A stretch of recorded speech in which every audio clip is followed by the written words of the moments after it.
Adrian Morley, Betfred Challenge Cup Final time. This must be the week, the time that you dream of as players. Oh, very much so.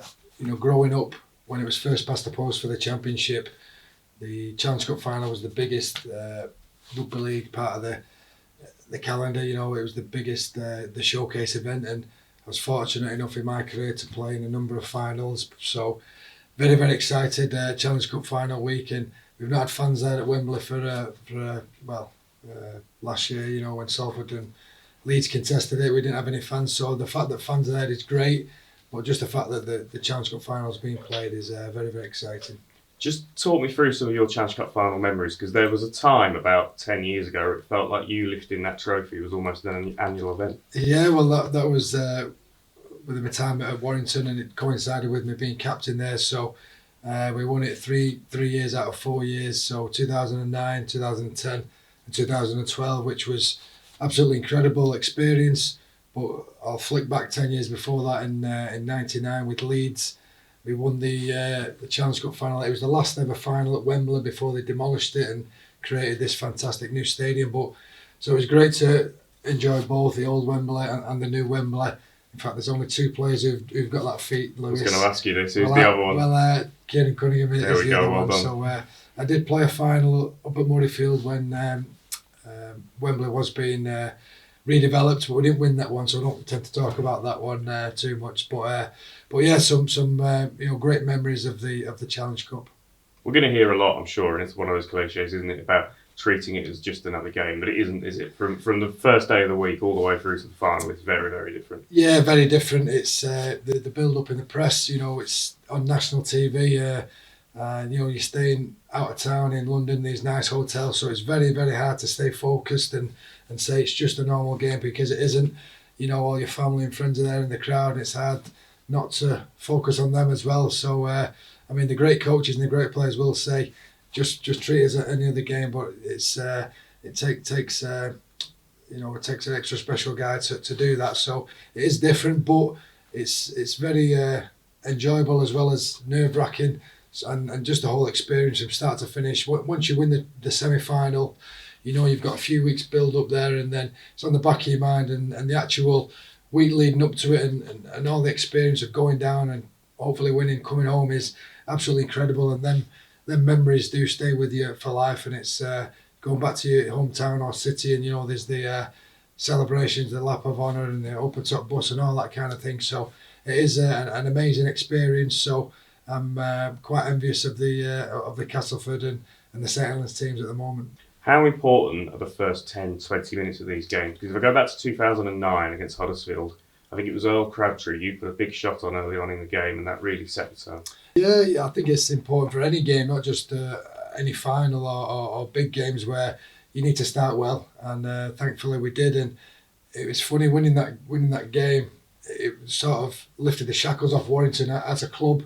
They'd not won anything of note for 35 years, and as soon as they won the Challenge Cup Final, that's when they realised, they weren't pretenders anymore, they were contenders, and that's when they went on a great run. So yeah, that was really the catalyst for the Warrington club, and they're still making these finals now. But yeah, it was great. Warrington had not won the cup for 35 years, but I think Huddersfield had not won it for over 50 years. So one of the clubs was going to break a long hoodoo, and thankfully it was the Warrington club. So this year's final, St Helens versus Castleford. Castleford haven't won it for 35 years. They want to send Darryl Powell off with some silverware, of course. We're going to probably price them in as underdogs, but do you think they're dark horses in this one? They certainly have the ability, don't they? Yeah, they have the ability, and you mentioned Darryl Powell there. I know all the players think the world of Darryl, so it's a great motivation for them to send him off as a winner. And I just think it would be great for Darryl. He's put his life and soul into the club for 8 years, made a couple of major finals without actually winning it. So it would be great for Darryl, it would be great for the Castleford players, and great for the town of Castleford. But you mentioned it before, they will start as underdogs. St Helens are a proven pedigree, not just in this competition, but in the Super League. So they will start as favourites. But it's a compelling game. If Castleford play like they did in the semi-final against Warrington, they've got a fantastic chance. But it's getting all the players to have 9, 10 out of 10 games. So, but it's going to be a very compelling final, and I'm looking forward to it. Given the dominance that we've seen from St Helens in the last few years, it seems crazy to think that they haven't won it for such a long time, but it seems to almost be a bit of a Wembley hoodoo for them. Will that be playing at the back of those players' minds? That's a great question, that, Lewis. I mean, I know there's a number of players who did play a couple of years ago against Warrington, and they were red hot favourites that day as well, and without actually getting their hands on the cup, and they've won the Super League. They've been the best team in Super League for the last 3 or 4 years. There's no question of that. The fact they've not won a Challenge Cup is a bit of a mystery. You're right. So it probably will play on the players' minds. I think there's only a couple of players who've won the cup. James Roby and it's probably 1 or 2 more, but it probably will play on their minds. But they've got a fantastic opportunity. Against Castleford.